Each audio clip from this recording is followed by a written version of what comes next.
What's up, everybody? Cody here.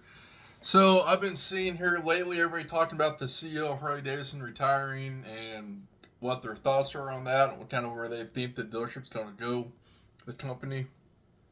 And you're like, you know what? I thought I'd hop on here and give you an idea what I would do if I was CEO. And I really want to hear y'all's feedback down below in the comments on this video. I really would appreciate it.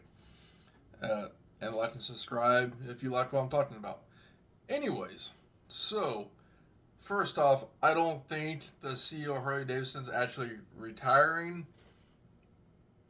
I think he's being forced out.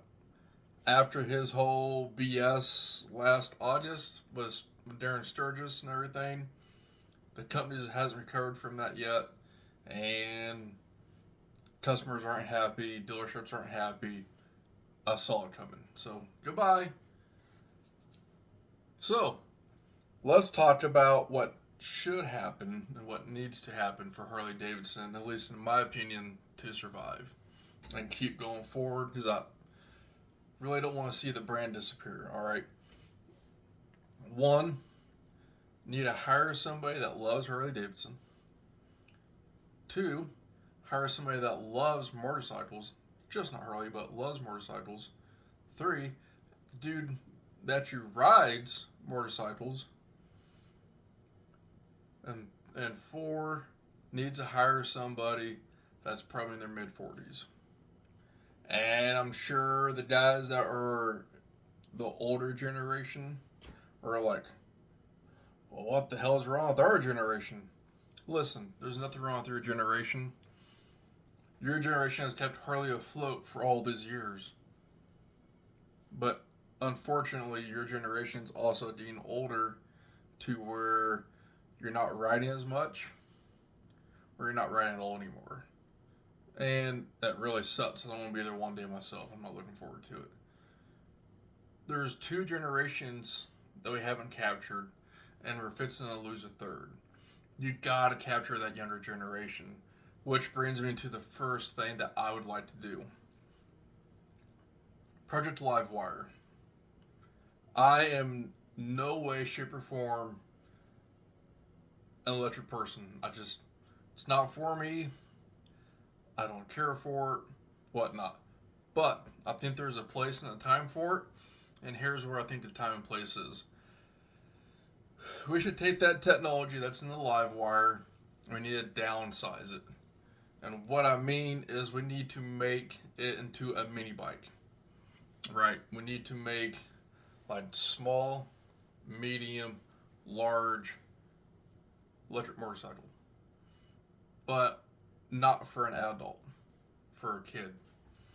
And when you buy a brand new motorcycle from Harley Davidson, you have an option to buy an electric motorcycle, a Harley Davidson electric motorcycle that is for your kid, all right?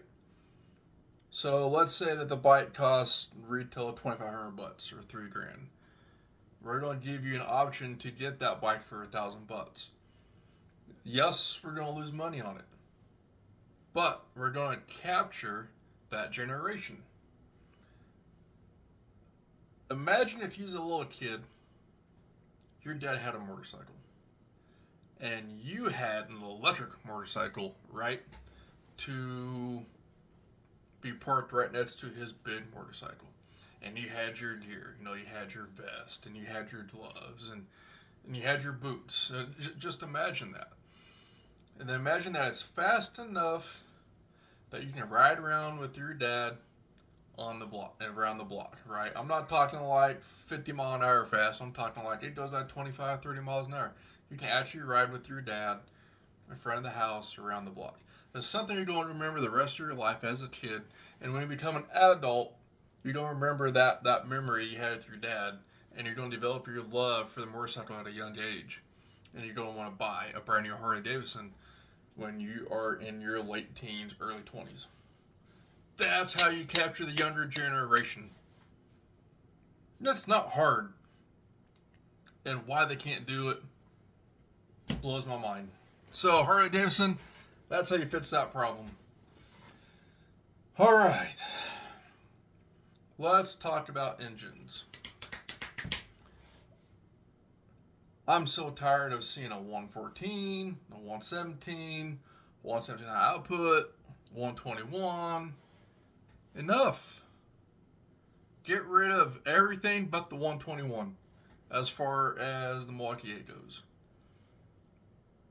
And the reason I say this is everybody spends money to upgrade their engine to go faster. It's supposed to be a premium brand, right? It's supposed to be the best of the best. So, why should I have to spend another $2,000 to $5,000 minimum to make my bike perform like a 121? Just put the 121 in there. Cut out all the other ones. Mass produce the 121. When you mass produce parts, it's cheaper to buy them up front, which means you save money for the consumer, which means you sell the product cheaper. It trickles down. All right. Mass produce one thing, buy it cheaper, you get it. So 121 standard in all Softail and touring bikes. Now I heard people say they need to put the RevMax engine in the touring bike. Here's why it won't work. Not enough foot-pounds of torque. People that buy touring bikes buy them for cross-country riding. At least they should be. If you're buying a bagger right around town and that's it, go buy a Softail. It makes no sense. Go buy an ST. Go buy an S, put pads on it. Just my opinion. Anyway, if you are buying a full-blown touring bike, you're going to want the torque, because you're probably going to ride 2 up and you're going to have all of your crap packed on it. So you're going to have a lot of weight. You want the torque to help you take off. You're not running 120 miles an hour. You don't need that horsepower. You need the torque. So that is why I agree with Harley-Davidson to not put the Revolution Mats engine in the touring bikes. Just my opinion. Actually, a perfect example is I rode the BMW K1600 this week, and fantastic motorcycle. But the power didn't kick in till late, and I didn't like it. I'd rather kick in sooner. So, anyway, while we're talking about touring bikes and engines and whatnot, let's talk about what I do for the touring bikes. I want to keep the Road Glide. I want to keep the Street Glide. I want to keep the Ultra, and both the Street Glide and Road Glide Ultra. I want to keep all 4 of them bikes. But here's what I want to change it. You simply have Road Glide C or Road Glide B. C is for chrome, B is for black. That's it.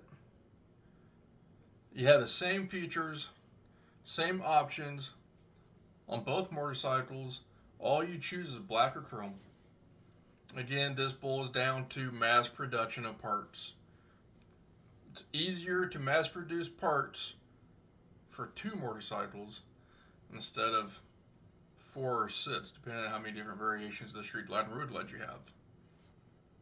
Just my 2 cents. And then you got the Ultra. But again, you don't have a base Ultra. You only get a Road Glide Ultra Limited and a CVO, not CVO, and a Street Glide Ultra Limited. There's no in between. There's no Street Glide Ultra, Street Glide Ultra Limited. It's Street Glide or Ultra Limited. You can go through the P&A catalog and buy yourself a quick detached tour pack for your standard Street Glide if you want. Or you can just spend extra money or have it decked out, get the Limited with the upgraded speaker system and whatever bells and whistles. And while we're talking about touring bikes, let's talk about the CVOs. I don't know why they're not doing this yet. CVOs are now limited, and they're now numbered. And by that I mean, instead of mass producing the CVOs, there are now a limited number of them. I'm talking like you got 500 road glides, you got 500 street glides.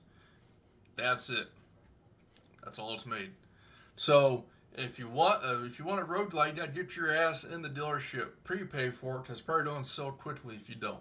They're going to make 500 each, and they're going to have custom paint scheme. So you'll have 250 of one paint scheme, 250 other paint scheme. You only have two paint schemes to pick from, and that makes it even more limited. The chance of you seeing another one out in public is slim. I never understood that. Why spend that much money for a CVO to go down the street to the biker bar and see another one just like yours? What's the point in that? Nothing special about that point, is there?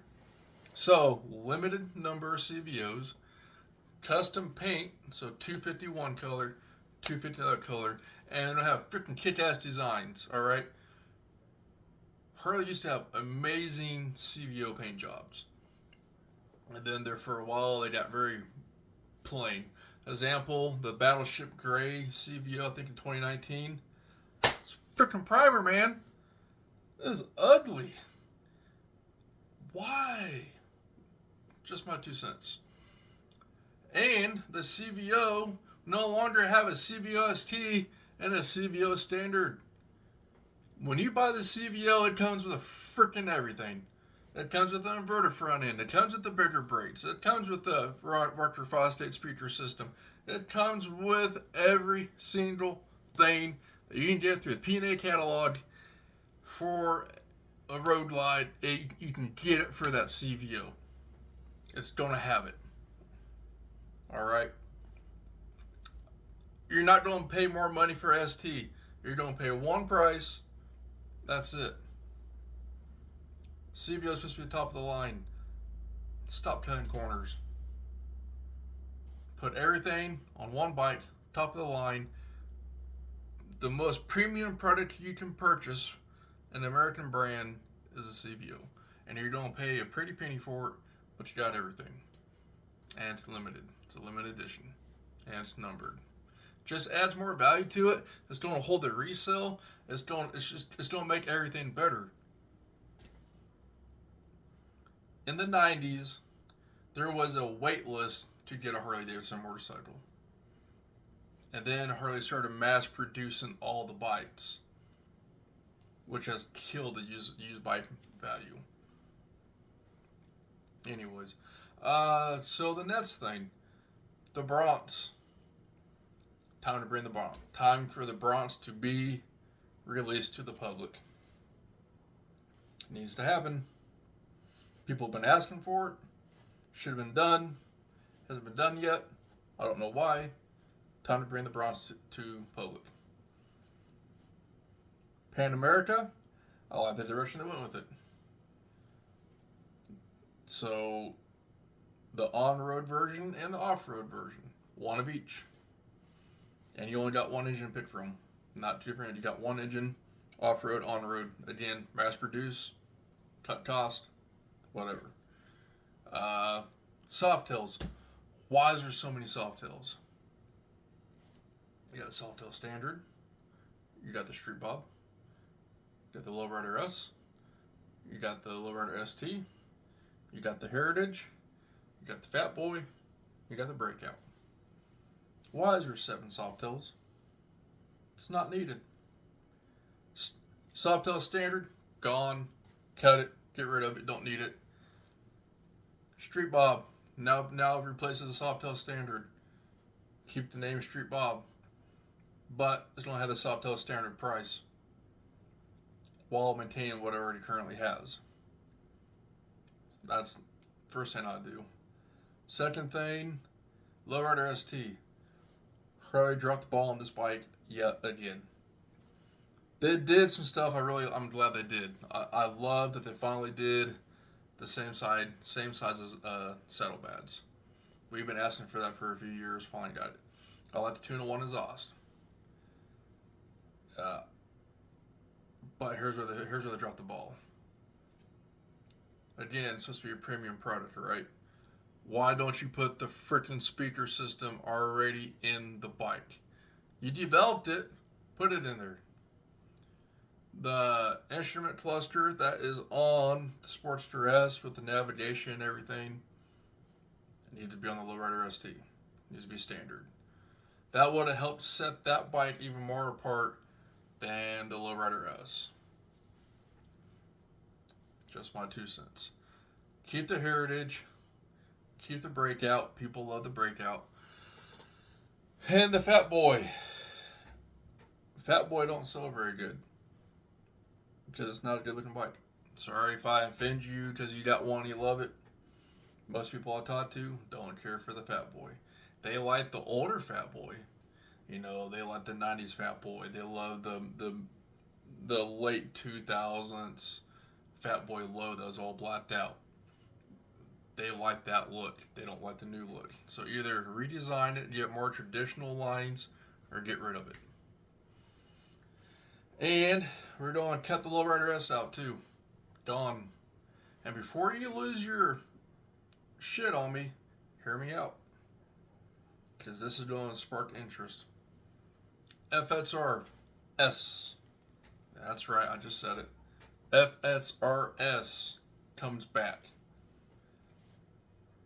We have been asking for this freaking bike for the last 2 decades. We have yet to get it from Harley. I don't know why. Buell is fixing to sell a shit ton of their Super Cruisers because that's the bike we've been asking for. Harley-Davidson, you're going to re-release the FXRS with, hear me out, fully adjustable front suspension, bid piston Brembos, floating disc rotors, dual on the front, of course, bid rear piston, non-ABS. Keep that crap off our bike. Non-ABS. We're going to go with the Lowrider S quarter fairing, the little mini quarter fairing. We're going to run with that. We're going to ride with a little bit pullback riser setup. Fully adjustable rear piggyback suspension. I'm talking compression, rebound, low speed, high speed, rider side. I'm talking fully adjustable rear suspension piggyback shots. With a traditional rear fender and front fender. Maybe change up the fuel tank though. Maybe. I got an idea for that. And then I want to put the Revolution Max engine in it. But I want to punch it out and get as much horsepower and torque out of that thing stock that we can get that the EPA and DOTLS have. And freaking send it. And make it the same price as the Lowrider ST. And I bet you that bike outsells the ST. Even though it doesn't have speakers. Even though it doesn't have storage. Even though it has just an analog fuel speedometer and tachometer. Bare bones bike that's pure performance. That's what needs to happen. That's my thoughts, man. Let me know down in the comments what you guys really think. That's just what I do. I really want to see this company succeed and be around for a long time. And I hope it's not too late to save it. And I think if they would take some cues from people, they're getting some ideas. There's some really good ideas out there from other people I've listened to and watched. I think the company could be great again, and I think it could go back to being number one. I really do, but it's going to take some work. So, anyways, if you guys like the video, please hit like and subscribe. I'll try and get to 1,000 subscribers by the time like the end of July hits. I know it's a big feat, but I'm gonna try to get there. And until next time, y'all ride safe.